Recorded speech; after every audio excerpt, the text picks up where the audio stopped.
Hello friends, welcome to my channel. ఈరోజు పండు మిర్చి పచ్చడి 1 వీక్ స్టోర్ ఉండే పచ్చడి ఎలా చేయాలో చెప్తాను. దీనికోసం మనం పండు మిర్చి తెచ్చుకున్నాక నీట్గా కడుక్కొని తడి లేకుండా ఆరబెట్టుకోవాలి. ఒక అర కేజీ పండు మిర్చికి ఒక పావు కేజీ టమాటో వేయాలి. ఈ పండు మిర్చి కొంచెం ఘాటు ఎక్కువగానే ఉంది, అందుకని పావు కేజీ వరకైనా టమాటోస్ వేసుకోవాలి. చింతపండు నిమ్మకాయ సైజ్ అంతా తీసుకోవాలి. గల్లుప్పు, రాక్ సాల్ట్, దొడ్డుప్పు అని పిలిచే ఉప్పుని ఒక టీ స్పూన్ వరకు వేసుకోవాలి. సాల్ట్ అయినా యాడ్ చేసుకోవచ్చు, కానీ ఈ ఉప్పు వాడితే మంచిదని ఈ ఉప్పు యాడ్ చేస్తారు ఎక్కువగా. పొట్టు తీసిన వెల్లుల్లి రెబ్బలు ఒక 6 కూడా వేసేసుకొని మిక్సింగ్ జార్లో వేసేసుకొని స్మూత్గా గ్రైండ్ చేసేసుకోవాలి. ఇలా స్మూత్గా గ్రైండ్ చేసేసుకున్నాక దీన్ని మనం పక్కన పెట్టేసేసుకోవాలి. ఇప్పుడు ఒక కడాయిలో నూనె తీసుకోవాలి. నూనె కూడా శనగ నూనె వాడండి. పచ్చళ్ళకి శనగ నూనె అయితేనే టేస్ట్ చాలా బాగుంటుంది.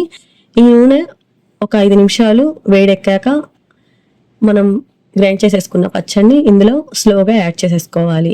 ఇలా వేసాక ఒకసారి కలుపుకొని మూత పెట్టేసేసుకొని లో ఫ్లేమ్లో ఉడికించుకోవాలి.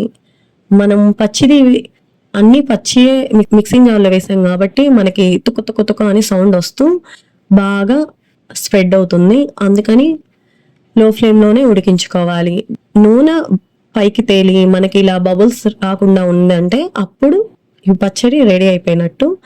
ఇలా మధ్య మధ్యలో మూత తీస్తూ ఇలా కలుపుకుంటూ మళ్ళీ మూత పెట్టి ఈ బబుల్స్ అన్ని ఆగిపోయేంత వరకు ఉడికించుకోవాలి. ఈ పచ్చడి అయితే సూపర్గా ఉంటుంది. టేస్ట్ కూడా మనం నిల్వ పచ్చళ్ళు అనేసరికి సంవత్సరం అంతా స్టోర్ చేసేసుకోవాలి. అదే ఇలా అనుకోండి, మనకి సమ్మర్ వరకు ఈ సీజన్ వరకు మనకి పండు మిర్చి వస్తుంది. ఎప్పుడు కావాలంటే అప్పుడు ఫ్రెష్గా తెచ్చేసుకొని చేసుకోవచ్చు. ఈ పచ్చడి 1 వీక్ వరకు ఎక్కడికి పోదు, చాలా బాగుంటుంది. టేస్ట్ కూడా చాలా చాలా బాగుంటుంది. పచ్చళ్ళు ఎక్కువ రోజులు నిల్వ ఉండాలంటే చింతపండు కానీ, ఉప్పు కానీ, ఆయిల్ కానీ కరెక్ట్గా ఉండాలి. అందులో ఏది తగ్గినా కానీ మనకి పచ్చళ్ళు పాడవుతాయి. అన్నీ పర్ఫెక్ట్గా వేసామంటే పచ్చడి ఎక్కడికి పోదు, చాలా చాలా బాగుంటుంది.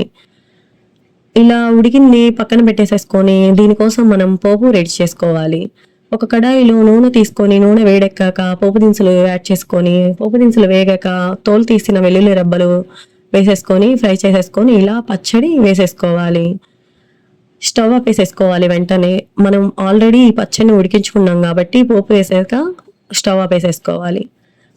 ఇలా చాలా చాలా టేస్టీగా ఉండే 1 వీక్ స్టోర్ ఉండే పండుమిర్చి పచ్చడి మీరు కూడా ఒకసారి ట్రై చేయండి. తప్పకుండా మీకు కూడా నచ్చుతుంది. టేస్ట్ కూడా సూపర్గా ఉంటుంది. ఐ హోప్ నా వీడియో కనుక మీకు నచ్చినట్లయితే please like, share and subscribe. Thank you.